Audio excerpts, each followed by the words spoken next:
দুনিয়ার সবচাইতে সহজ পদ্ধতিতে আজকে সমোসা ও রোলের শীটটা তৈরি করে দেখিয়ে দেব। আসসালামু আলাইকুম ভিউয়ার্স, এখানে আমি 2 কাপ পরিমাণে ময়দা নিয়েছি। এখন আমি এর মধ্যে নিয়ে নিয়েছি পরিমাণ মতন পানি, আর এর মধ্যে কিন্তু আমি লবণ দিয়ে নিয়েছিলাম সামান্য পরিমাণে। তো পানি দিয়ে খুব ভালো করে আমি ডোটাকে মাখিয়ে নেব। ডোটাকে মাখিয়ে নিয়ে কিছুক্ষণ রেস্টে রেখে দেবো, তারপরে ফিরে আসছি। তো দেখেন ডোটা কিন্তু অনেকটা বেশি সফট হয়েছে। এখন ডোটাকে আমি হাত দিয়ে মুথে নিয়ে এর থেকে ছোট ছোট করে লেচি নিয়ে বেলে নিব।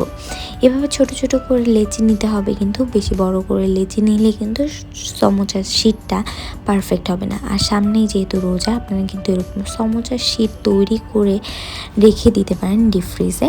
তো এভাবে আমি সমস্ত রুটি বেলে নিব। আপনারা কিন্তু একবারে চাইলে 10-12টা রুটি বা 4-5টি রুটিও একসাথে বেলে নিতে পারেন। তো এরকম বেলে নেওয়া হয়ে গেলে আমি এই রুটিগুলোর উপরে অনবরত তেল লাগাতে থাকবো। এখন এর উপরে কিছু পরিমাণে কর্নফ্লাওয়ারটা দিয়ে নিচ্ছি। কর্নফ্লাওয়ারটা দিয়ে ভালো করে স্প্রেড করে নিচ্ছি। তারপরে এর উপরে আমি আরেকটা রুটি দিয়ে দিচ্ছি, দিয়ে সেমভাবে তেলটা দিয়ে আবার এর মধ্যে কর্নফ্লাওয়ারটা দিয়ে ভালো করে স্প্রেড করে নিতে হবে। তো এইভাবে করে সমস্ত রুটি দিয়ে আর কর্নফ্লাওয়ার দিয়ে এভাবে করে তারপরে আমি এটাকে আবার বেলে নেব। তো এটা কিন্তু খুবই সহজভাবে আপনারা তৈরি করতে পারেন, কোনো ঝামেলা হবে না এটা তৈরি করতে। আর এটা তৈরি করে কিন্তু আপনারা 1 বছরের মতন ডিপ ফ্রিজে সংরক্ষণ করে রেখে দিতে পারবেন। তো আমি এটাকে আবার বেলে নিয়েছি। এখন আমি চুলায় চলে যাচ্ছি। চুলায় একটা এভাবে তাওয়া নিয়েছি।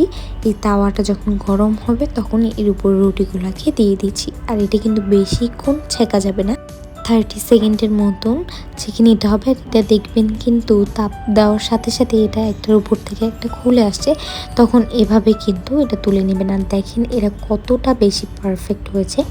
আর এটা কিন্তু খুব কাগজের মতন পাতলা তৈরি করবেন না, তাহলে কিন্তু আপনারা সমোসা বা রোলের শেপটা দিতে পারবেন না।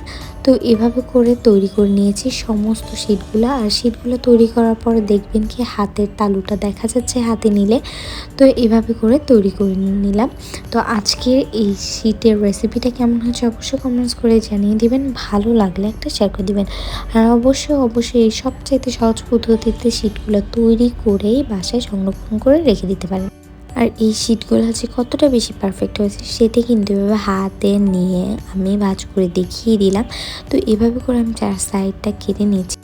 আর এই সাইডেরগুলো কিন্তু আপনারা ভেজে খেতে পারেন। তো দেখেন এখন আমি আপনাদেরকে একটা রোলের শেপ দেখিয়ে নিচ্ছি, যে এটা দিয়ে কীভাবে রোল তৈরি করা যায় আমি সেটাও দেখিয়ে দিব। তো এভাবে একটা শীট নিয়েছি, তারপরে এটাকে 2 সাইড দিয়ে ভাঁজ করে এভাবে পেঁচিয়ে নিলেই কিন্তু রোলটা তৈরি হয়ে যাবে। তো এখন আমি এটাকে আবার মাঝখান থেকে কেটে নিচ্ছি। এভাবে করে আমি একটা সমোসার শেপও আপনাদেরকে তৈরি করে দেখিয়ে দিলাম।